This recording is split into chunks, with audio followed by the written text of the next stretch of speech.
¿Están listos para leer? Amén. Vamos a leer muchas cosas en este sermón. Quiero explicar por qué estoy predicando este sermón.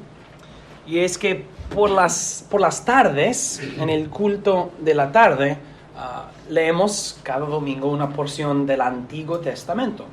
Y estamos en Éxodo y hemos estado leyendo porción por porción acerca del tabernáculo y todos los detalles de la construcción del tabernáculo en el desierto. Y para ciertas personas es difícil leer estas cosas porque dicen, pues estoy aburrido. No me afecta, no me importa. Estas cosas podemos sobrepasarlos, podemos saltarlos porque no nos afectan, no nos impactan, no nos aplican. Pero no debemos pensar así, no debemos leer así. Pero quiero ayudarles a leer el Antiguo Testamento y la construcción del tabernáculo en una manera que sí nos dice mucho acerca de muchas cosas. Y nosotros estamos acostumbrados, o muchas personas en las iglesias de hoy están acostumbrados a leer la Biblia de esta manera. Leo unos versículos y supongo que hay algo en esos versículos para mí en particular. Y si yo no veo una aplicación para mí en particular, entonces no hay beneficio para mí en esos versículos. Entonces la construcción del tabernáculo, yo lo leo y estoy buscando mis versículos para este día que voy a tomar durante el día y así luchar contra la tentación. Y las paredes y las telas del tabernáculo no parecen ser inútiles en estas cosas. Entonces pensamos, no necesito estos versículos. Pero no debemos, esto no es una manera muy apropiada para leer las Escrituras. Hay cierta verdad en ese método de buscar beneficios y aplicaciones para nosotros, pero no es exactamente correcto. Jesucristo dijo acerca del Antiguo Testamento, Él dijo, Moisés escribió acerca de mí. Entonces, cuando nosotros estamos leyendo los libros de Moisés, debemos pensar, Jesucristo está presente. It's not about you. La historia no concentra en ti, sino en Jesucristo. Y hemos leído en 1 de Pedro capítulo 1 que los profetas profetizaron los padecimientos o sufrimientos de Jesucristo y las glorias después. Entonces debemos buscar y encontrar en el Antiguo Testamento los sufrimientos del Señor y las glorias después. Entonces, es decir que hay mucho beneficio en el Antiguo Testamento, pero uno tiene que saber cómo leerlo. Si yo lo leo solamente para encontrar mis aplicaciones personales en unos versículos, voy a perder muchas cosas. No voy a ver todas las riquezas del Antiguo Testamento. Esto es la razón por la cual estoy predicando este sermón. Entonces, este sermón trata del tabernáculo y cómo leer el Antiguo Testamento. Y vamos a estudiar cuatro cosas acerca del tabernáculo. Y el bosquejo extiende hasta la última página del boletín. Tres páginas de notas, pero la mayoría son textos. Vamos a leer mucho.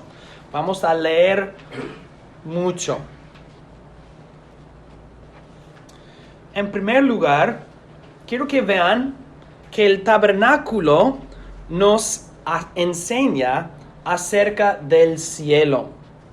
El tabernáculo nos enseña acerca del cielo. Estoy leyendo el texto de Éxodo y veo todos los detalles de la estructura y las divisiones del tabernáculo, y debemos entender que esto es una representación del cielo mismo. Es una copia del cielo mismo.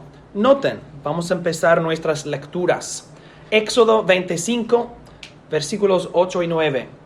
Dios dice a Moisés, que me hagan un santuario y yo habitaré en medio de ellos. Harán el diseño del tabernáculo y el de todos sus accesorios conforme a todo lo que yo te mostraré.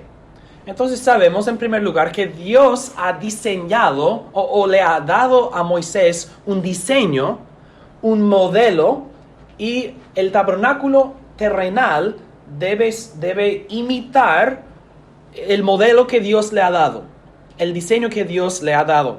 Todo lo que yo te mostraré. Moisés, yo te mostraré algo y quiero que el tabernáculo sea una copia de lo que yo te voy a mostrar. Y lo que quiero que vean o entiendan es que el modelo, el diseño del cual el tabernáculo es una copia, es el cielo mismo. En Éxodo 25, 22, Dios dice, allí en el tabernáculo, en el lugar santísimo, me encontraré contigo.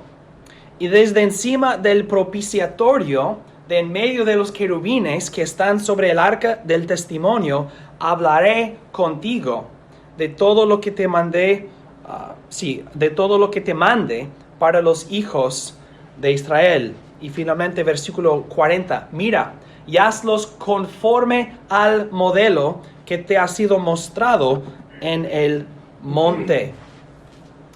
Dios le dio a Moisés un diseño, un modelo, y el tabernáculo es una copia de ello. El modelo, el original, es el cielo mismo. Y lo que vemos en el tabernáculo, en particular en el lugar santísimo, es una representación, una copia del cielo. ¿Estoy suponiendo esto? No, las escrituras nos dicen esto. En Hebreos, capítulo 8, versículos 4 y 5, el apóstol Pablo dice en Hebreos 8, hay sacerdotes que presentan ofrendas según la ley, sacerdotes terrenales en el tabernáculo o en el templo. Ellos, los sacerdotes en la tierra, sirven a lo que es figura y sombra de las cosas celestiales, como se le había advertido a Moisés cuando estaba por construir el tabernáculo, diciendo, mira, harás todas las cosas conforme al modelo que te ha sido mostrado en el monte. Y finalmente Hebreos 9, 22 al 23. Pues según la ley, es decir, en el sistema mosaico, en el Antiguo Testamento en Israel, según la ley, casi todo es purificado con sangre. Y sin derramamiento de sangre, no hay perdón. Era pues necesario purificar las figuras o las copias de las cosas celestiales con estos ritos, pero las mismas cosas celestiales con sacrificios superiores a estos.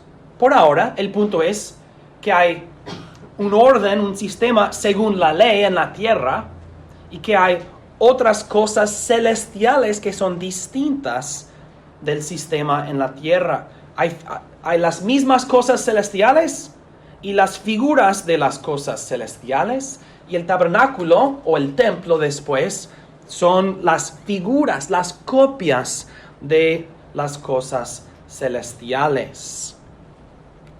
Ahora bien, en el lugar santísimo, en el tabernáculo o en el templo, sabemos cómo era porque el Antiguo Testamento lo describe en mucho detalle. En el lugar santísimo había una mesa cubierta de oro o dorado, una mesa dorada. Y sobre la mesa el arca del pacto.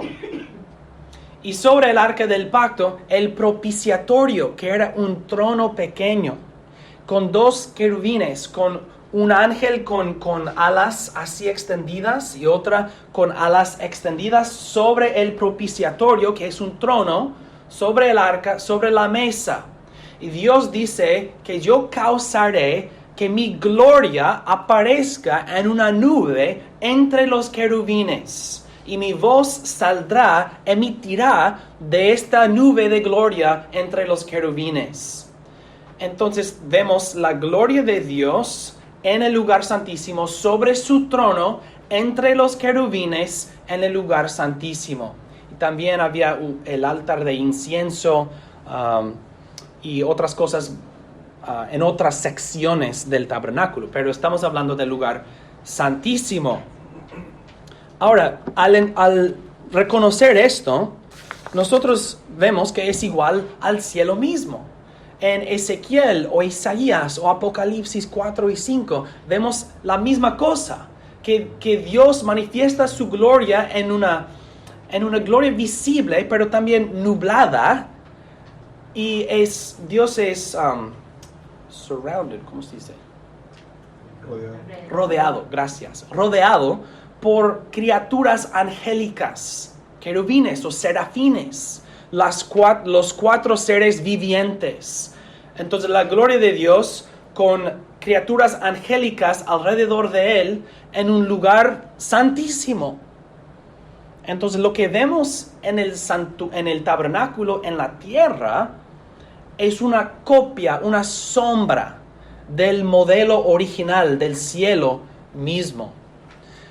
Hay mucha literatura cristiana que propone describir el cielo y estas cosas, y la gente compra estas cosas porque todos están locos para saber cómo es el cielo. Pues sabemos cómo es. Las escrituras nos dicen, y nosotros leeríamos la descripción del tabernáculo con más interés si sabemos que estamos leyendo acerca del cielo mismo. Las cosas visibles representan las cosas invisibles. Y recuerden que en la tela, porque el tabernáculo fue construido de telas, en el tela habían tejido, según el diseño de Dios, criaturas angélicas, querubines y serafines. Entonces, en 3 dimensiones tienes Dios rodeado por ángeles en su lugar santísimo. La presencia de Dios rodeado por sus siervos, y Moisés tuvo el privilegio de entrar y oír la voz de Dios emitiéndose de esta nube de gloria entre los querubines. Y en el Antiguo Testamento frecuentemente Dios tiene el título, Dios es entronado sobre los querubines. ¿Qué es eso? Está hablando acerca de la presencia de Dios en el lugar santísimo, sobre el propiciatorio, entre los querubines, sobre el arca, sobre la mesa, etc. El tabernáculo nos enseña acerca del cielo.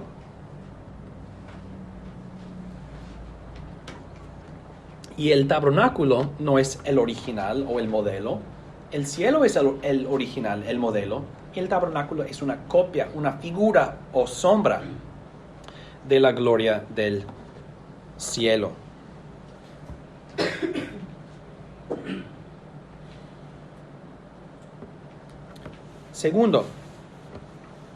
En segundo lugar, el tabernáculo nos enseña acerca de la santidad.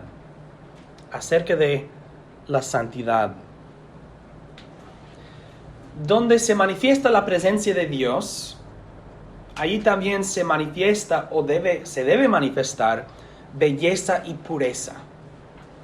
Belleza y pureza.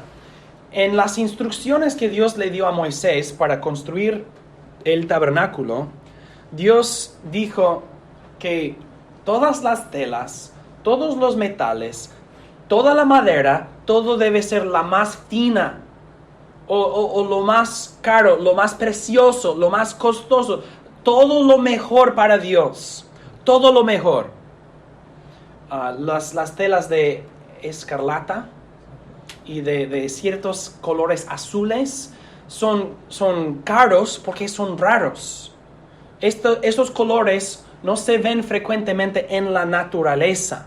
Entonces, entre más raros que son, más caros son también. Y Dios requiere esos colores de escarlata, de ciertos azules, porque son los más raros y por lo tanto los más caros.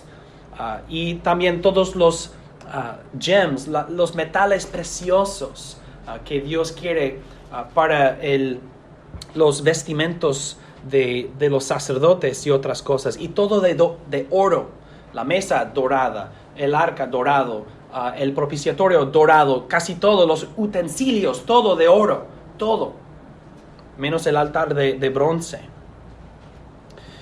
Dios requiere hasta el detalle más pequeño, belleza y pureza para su santuario. Porque Dios es tan santo, tan puro, tan bello, la belleza de la gloria de Dios, que su belleza, su pureza, su santidad requiere un lugar de belleza correspondiente para recibir su presencia. Y Dios requiere agua, incienso y aceites fragantes,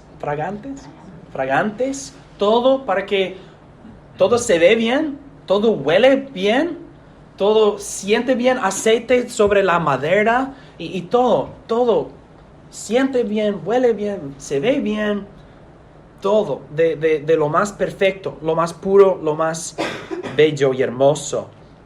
El lugar de la presencia de Dios requiere belleza y pureza.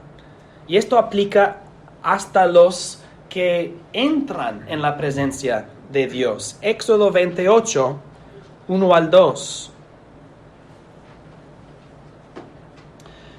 Dios le dice a Moisés: harás que se acerque a ti de entre los hijos de Israel tu hermano Aarón y sus hijos con él, para que Aarón y sus hijos Nadab, Abiú, Eleazar e Itamar me sirvan como sacerdotes. Harás vestiduras sagradas para tu hermano Aarón que le den gloria y esplendor. Ellos también deben entrar en mi presencia, dice Dios, con gloria, con vestimentos, con vestiduras de esplendor y gloria. También Éxodo 30, 18 al 21. También harás una fuente de bronce para lavarse, con su base también de bronce.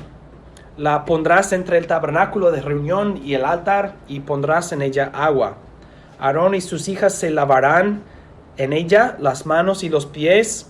Cuando entren en el tabernáculo de reunión, se lavarán con agua para que no mueran.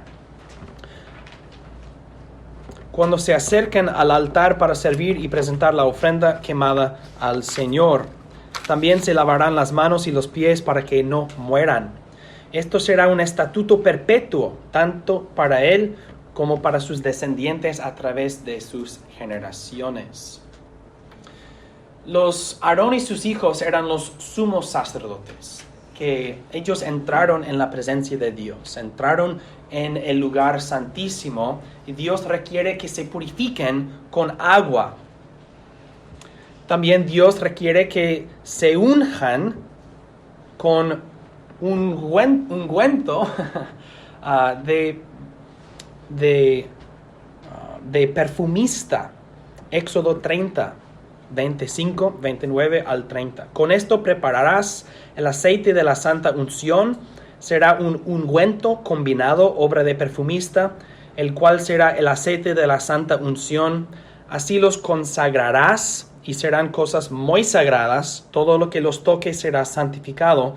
También ungirás a Aarón y a sus hijos y los consagrarás para que me sirvan como sacerdotes. Dios requiere que el lugar de su presencia sea puro, bello, glorioso. Dios requiere que los que se acercan a Él sean puros, limpios, perfectamente, hasta olerse bien. ¿Por qué? ¿Qué nos enseña esto? Que Dios es santísimo. Santísimo. Y la perfecta e infinita pureza de Dios merece y demanda, exige la gloria y la pureza de los que le sirven. Y el lugar donde causa que su nombre more también debe ser puro. Como dicen, para que no mueran. Como dicen las Escrituras, para que no mueran. Mi presencia, mi gloria, mi santidad es tan consumidora, tan ferviente, tan perfecta e infinita, mi gloria, mi pureza, mi perfección, mi santidad, que todos tienen que ser perfectos para acercarse a mí, para que no mueran.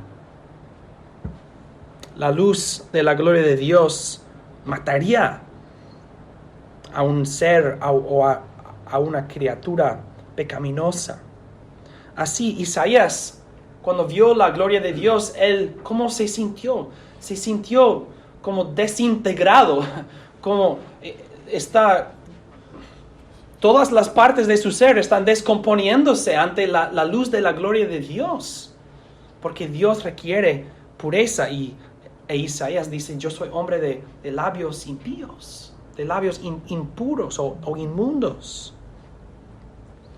Toda esta belleza y pureza corresponde en el tabernáculo, corresponde al hecho, a la verdad que es una copia del cielo. Y todas las descripciones del cielo en las Escrituras son de las cosas más finas, preciosas y bellas de toda la creación. Y el cielo es un lugar donde los siervos de Dios son santísimos también y obedecen su voluntad perfectamente. Nosotros oramos, hágase tu voluntad o en la tierra, así como en el cielo. En el cielo los siervos de Dios le obedecen perfectamente. Sirven a Dios con obediencia perfecta. La representación del cielo en la tierra debe ser así. El cielo es un lugar de santidad en la gloria de Dios y en sus siervos, y el tabernáculo terrenal nos enseña acerca de la santidad de Dios. Número 3. El tabernáculo nos enseña acerca de la expiación. La expiación. ¿Qué sucede en el tabernáculo? Ok, tenemos una tienda, tenemos un tabernáculo. ¿Qué hacemos con ello? ¿Qué hacemos en ello? Pues sabemos que Dios manifiesta su presencia y Dios habla a Moisés. Ok, eso es una cosa. Dios habló con Moisés cara a cara, la gloria de Dios en la nube y Moisés enfrente de él. Dios habló por medio de Moisés. Pero ¿qué más? ¿Qué se hacía en el tabernáculo? Pues vemos en dos palabras, mediación y sustitución. Mediación y sustitución. Moisés no era el único que se acercó a Jehová en el tabernáculo. Moisés era mediador. Él habla en nombre del pueblo y recibe la palabra de Dios y habla en nombre de Dios al pueblo. Habla en nombre del pueblo a Dios, en nombre de Dios al pueblo. Es mediador, mediando la palabra de Dios al pueblo de Dios. Pero también Aarón y sus hijos entraron en el lugar santísimo del tabernáculo para hacer cosas que Moisés no hizo. ¿Qué hicieron los sacerdotes? En particular los sumos sacerdotes, Aarón y sus hijos. Pues una vez al año entraron en el lugar santísimo para rociar el expiatorio con sangre. Los sumos sacerdotes, todos los sacerdotes participaron en el sistema de sacrificios que se hacía diariamente. Pero una vez al año ofrecieron un sacrificio para los pecados de la nación. Y no vamos a dedicar mucho tiempo al sistema sacrificial, solamente quiero que notemos que el tabernáculo y el sistema sacrificial nos enseñan que Dios acepta sustitutos. Dios acepta la sangre de otro en nombre de mí. Dios acepta el sufrimiento de otro para purificarme y perdonarme a mí. Dios acepta sangre sacrificial de víctimas puras e inocentes. en lugar de un pecador para hacer expiación. El tabernáculo nos enseña entonces acerca de cómo Dios perdona el pecado de uno y cómo Dios acepta a uno en su presencia después de que esta persona se hizo pecaminoso. El sistema sacrificial no fue algo que el hombre inventó y Dios dijo, wow, buena idea, yo lo acepto. No, Dios instituyó el sistema sacrificial para decir, es mi voluntad aceptar sustitutos y la sangre de una víctima inocente y pura para perdonar el pecado. Dios instituye, yo acepto el derramamiento de sangre para el perdón de pecados. Dios dice, yo aceptaré expiación por sangre. Dios dice en Éxodo 29, 23 al 26, también me encontraré allí con los hijos de Israel, y el lugar será santificado por mi gloria. Santificaré el tabernáculo de reunión y el altar. Asimismo santificaré a Aarón y a sus hijos para que me sirvan como sacerdotes. Yo habitaré en medio de los hijos de Israel y seré su Dios. Y conocerán que yo soy el Señor su Dios, que los saqué de la tierra de Egipto para habitar en medio de ellos. Yo, el Señor su Dios. Dios está dispuesto a vivir con los hombres, morar con los hombres. ¿Cómo es posible? Porque Dios acepta expiación por sacrificio. ¿Cómo puede ser que un Dios santísimo more con hombres pecaminosos por la sangre de víctimas inocentes y sacrificiales? Número 4. El tabernáculo nos enseña acerca de Cristo y la iglesia. El tabernáculo nos dice que Dios purificará a su pueblo. Y Dios morará con su pueblo. Y Dios será servido por su pueblo santo. Pero las Escrituras también nos enseñan que la sangre de animales no pueden purificar la conciencia, ni pueden perfeccionar al adorador. Las Escrituras nos enseñan que sacerdotes mortales proveen mediación imperfecta. Las Escrituras nos enseñan que necesitamos más que lo que el tabernáculo o el templo proveía. Y por lo tanto, el tabernáculo o el templo nos hacen anhelar otro sacerdote, otro sacrificio y otro pueblo. El tabernáculo está entonces esperando algo mejor, esperando algo permanente, algo perfecto, algo perpetuo, algo que purifica no solamente la carne, sino la conciencia. Y Hebreos nos dice es el Señor Jesucristo. Leamos Hebreos 9, 11 al 14. Y aunque hayamos leído mucho, sería mejor leer aún más. Y he tenido que elegir ciertas porciones de las Escrituras para demostrar el punto. Hebreos 9, 11 al 14. Pero estando ya presente Cristo, el sumo sacerdote de los bienes que han venido, noten, los bienes que han venido, lo que es mejor que el Antiguo Testamento, que ha venido, por medio del más amplio y perfecto tabernáculo no hecho de manos, es decir, no de esta creación.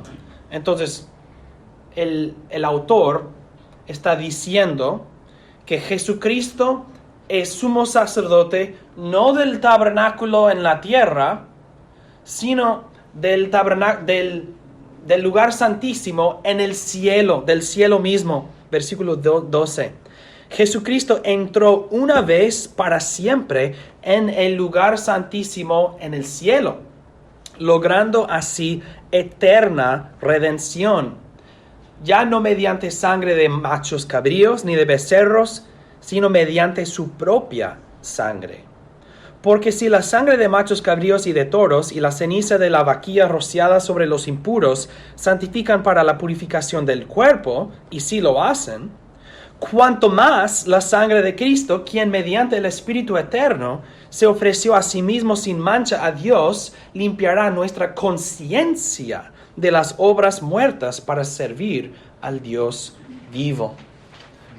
Noten, si ofreces sangre de animales y ceniza de animales en la tierra, en el tabernáculo, tiene un efecto, purifica la carne.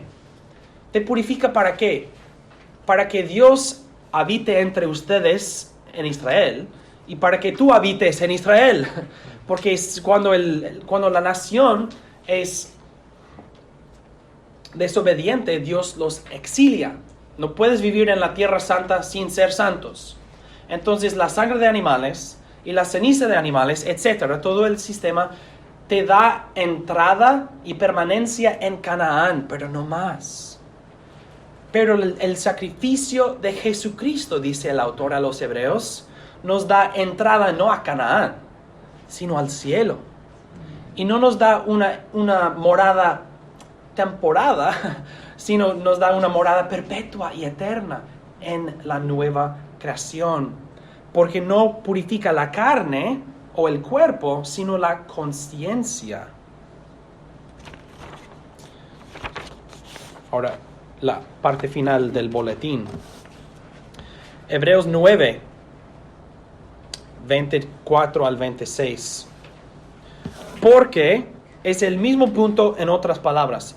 Porque Cristo no entró en un lugar santísimo hecho de manos. Cristo no se sacrificó o no ofreció su sacrificio ni en el tabernáculo ni en el templo en Jerusalén, que era figura del verdadero, sino Cristo entró en el cielo mismo para presentarse ahora delante de Dios a nuestro favor.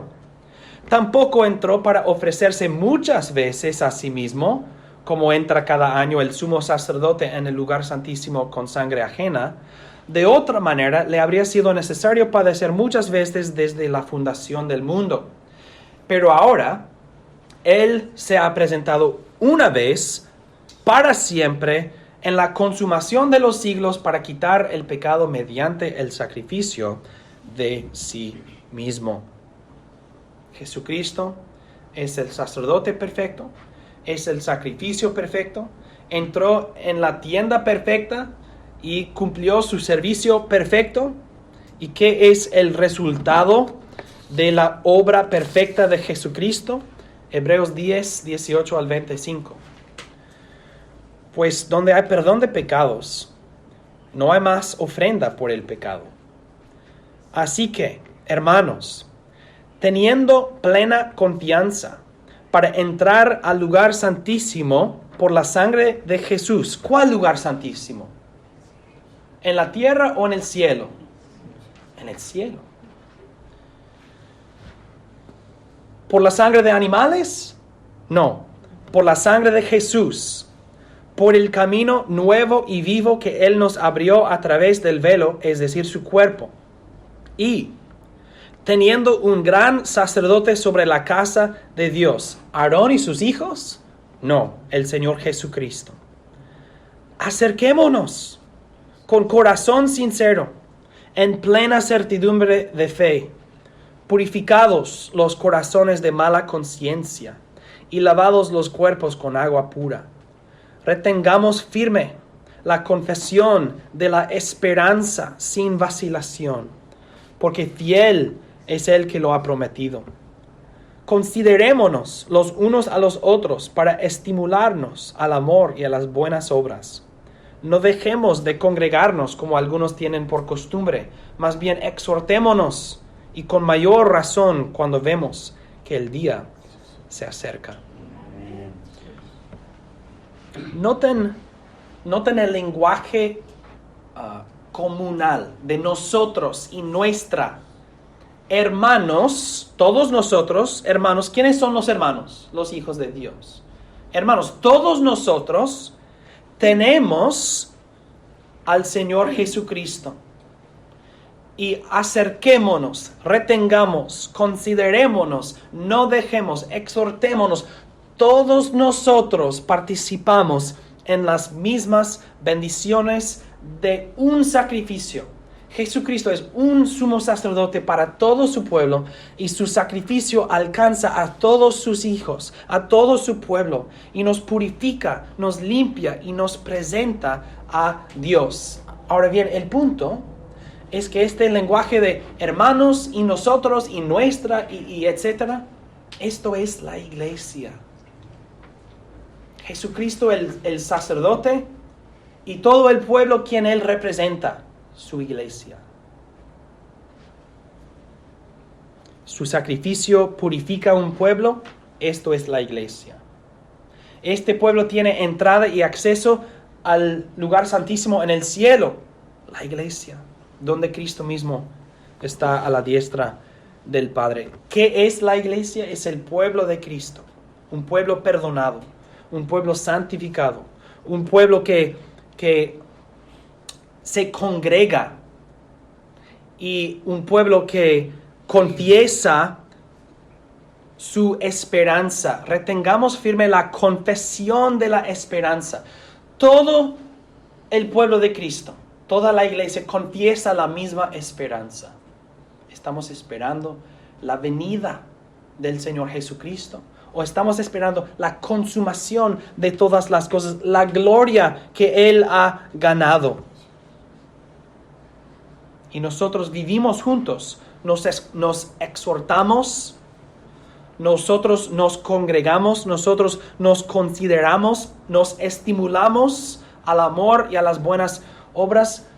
Nosotros somos un pueblo, una iglesia, una congregación del pueblo de Dios, con el Señor Jesucristo como nuestro Salvador. El tabernáculo nos enseña acerca de Cristo, el sacerdote perfecto, el sacrificio perfecto, y la iglesia, el pueblo perfecto. Aplicaciones y conclusiones. Número 1. Regocíjese en esperanza para el cielo. Los israelitas tenían entrada y permanencia en Canaán, pero ellos podían perder su tenura, su tiempo en Canaán y fueron exiliados. Ellos perdieron su derecho a la herencia.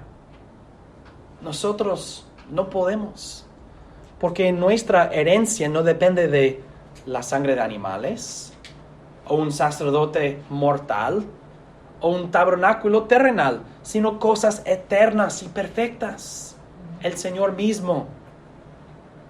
Debemos entonces regocijarnos en esperanza, y la esperanza otra vez es una certidumbre de fe, como dice el autor.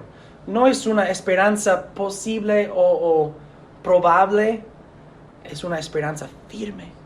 El cielo es mío, es mi derecho, en el nombre de Cristo, en el pacto que Dios me ha hecho en Cristo. Regocíjese. Dios anima el corazón con sus promesas. Y a veces lo que nosotros queremos no es lo que Dios nos ha prometido. Yo quiero éxitos, yo quiero felicidad en esta vida, yo quiero una vida sin dolor y dificultades, etc. Dios no nos ha prometido estas cosas. Y el corazón no será animado si estamos buscando felicidad en estas cosas exclusivamente. Pero si nosotros ponemos la mirada y el corazón en las cosas de arriba y en la promesa del cielo, ¿seremos animados? Claro que sí. Porque, como leímos en otro versículo, el que prometió es fiel. llegaremos a la herencia y no vamos a perderla. Regocíjese en esperanza para el cielo. Y cuando estás en tu trabajo y otra persona te pregunta, ¿por qué estás feliz todos los días? Pues, porque me voy al cielo. Porque Dios me ha salvado. Me regocijo en Él y en sus promesas. Segundo, ofrezca lo mejor externa e internamente al Señor.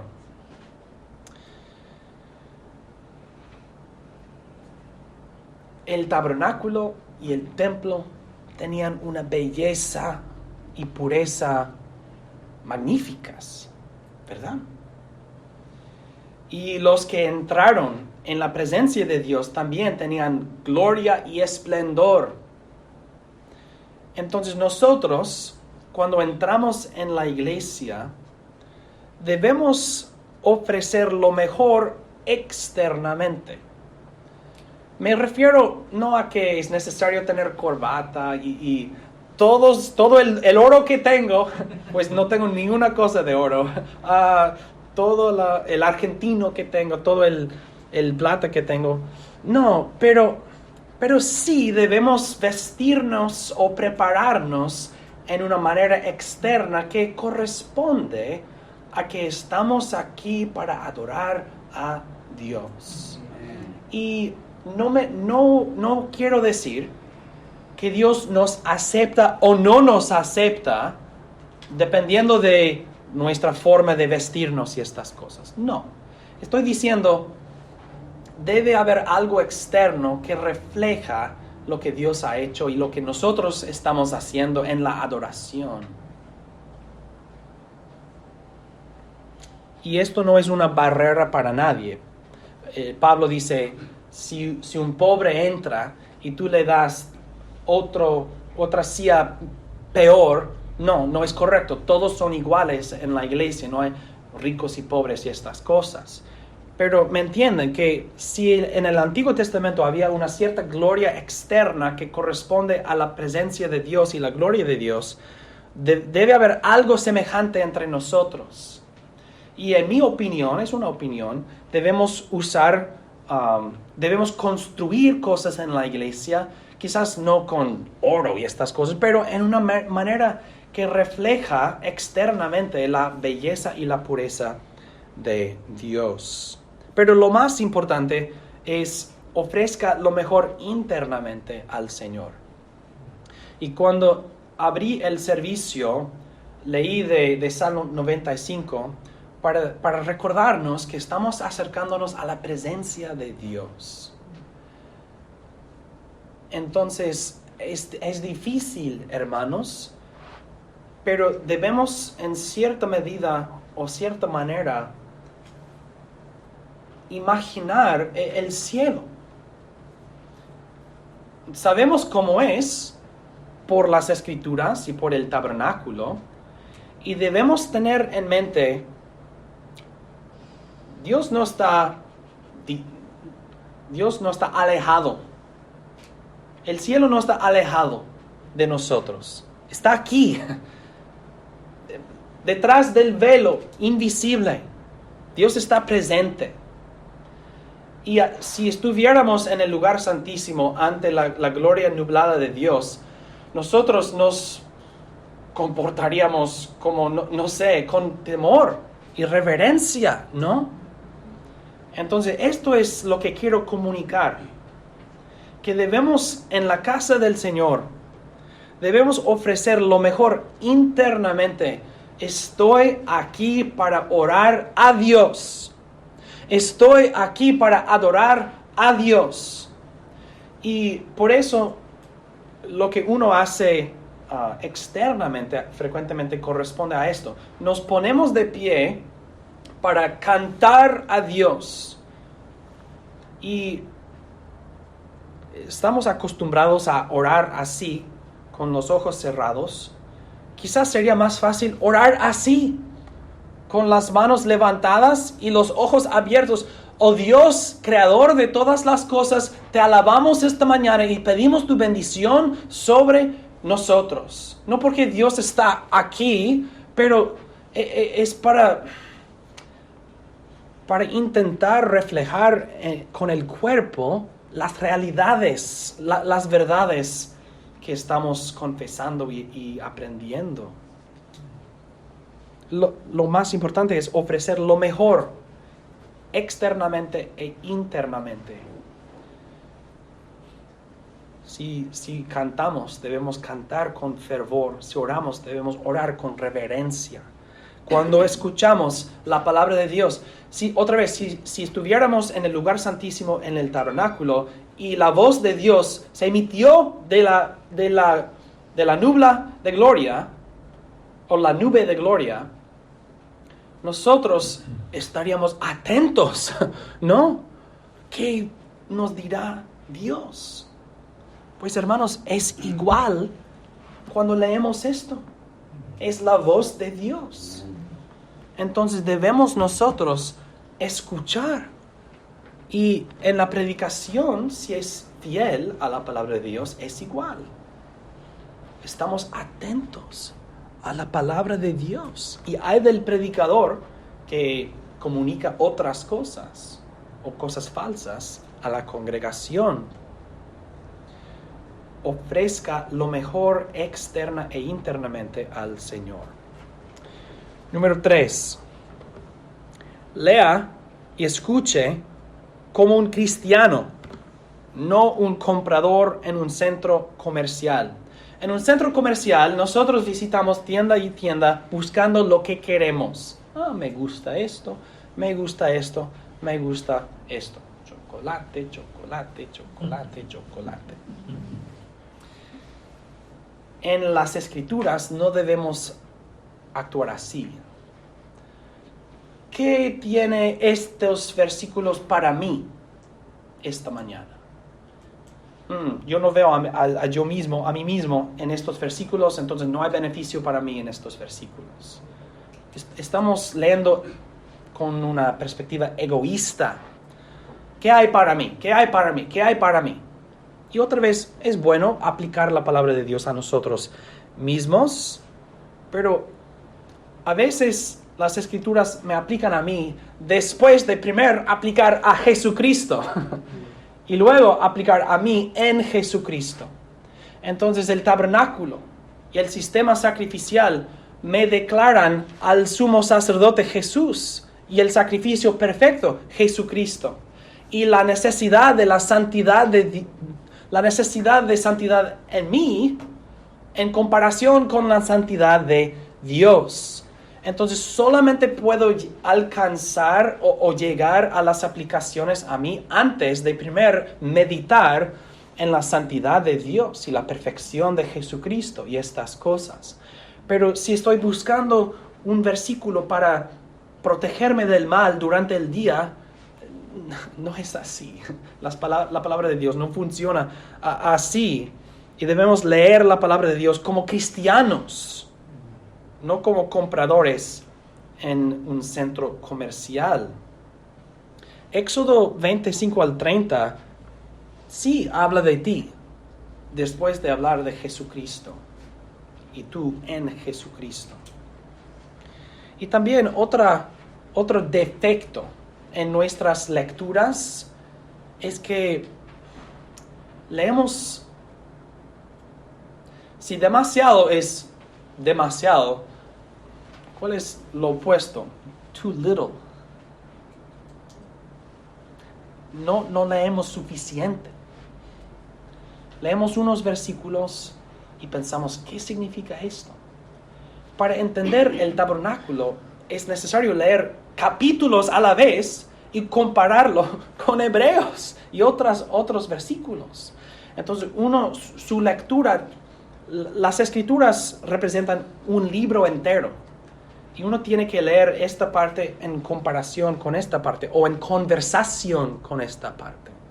Y así uno empieza a formar un entendimiento más amplio de la palabra de Dios. En lugar de decir, estos capítulos en Éxodo no tienen beneficio para mí, No, uno dice, wow, cuán ricas son las escrituras, que esta parte conecta a esta parte y todo describe la perfección de Jesucristo y la santidad de Dios y la esperanza del cielo que yo tengo en Él, etc. Esto requiere paciencia y requiere inversión de tiempo y esfuerzo para leer. Entonces, si tú me preguntas, ok, pastor, ¿cuánto debo leer cada día entonces? Esto no es el punto. El punto no es cantidad de lectura, sino calidad de lectura. Y cómo lees es más importante de cuánto lees. No hay una porción santa que uno debe leer cada día o algo así. Quiero enseñarles cómo leer, cómo interpretar en todas las escrituras. Como cristianos, no como un comprador en un centro comercial. Y como cristianos, finalmente, en el sentido que cuando un historiador o un judío o un ateo lee Éxodo 25 al 30, ellos leen, ok, es una lista de materiales e instrucciones para construir el tabernáculo. Ya. Nosotros sabemos que hay niveles de riquezas, que hay niveles de significación. Entonces, tampoco debemos leer estos pasajes como judíos o como ateos o como historiadores. Esto no es un libro solamente, no es un mero libro, es la palabra de Dios. Y el Espíritu nos da entendimiento más profundo de lo que se ve on the surface, al primer nivel, a la fase del texto. Hay mucho más. Y uno va aprendiendo cómo leer así y cómo entender la palabra así. Finalmente, número 4. Alabe a Dios el Hijo, nuestro Señor y Salvador Jesucristo, por su salvación. O alaben por nuestra salvación. Uno no puede leer acerca del tabernáculo sin este punto, sin concluir esto. Que Jesucristo es el Moisés perfecto, y es el Aarón perfecto, y es el sacrificio perfecto, y Él nos ha dado entrada perfecta y acceso perfecto, no a una copia y sombra y figura, sino al cielo mismo, a la presencia de Dios. Y como los israelitas tenían miedo, y justamente tenían miedo para entrar en cualquier parte del tabernáculo y sobre todo el lugar santísimo, las escrituras nos dicen que Él nos ha sentado a la diestra de Dios. Nosotros estamos sentados en Cristo a la diestra de Dios en el cielo. ¡Wow! ¿Y qué hicimos nosotros? Nada. Él nos dio todo esto gratuitamente. Alabe a Dios el Hijo, nuestro Señor y Salvador Jesucristo. Cuán perfecto debe ser su sacrificio. Cuán pura debe ser su vida para limpiarnos a tal nivel que podemos sentarnos a la diestra de Dios en el cielo. Gloria a Dios. Oremos.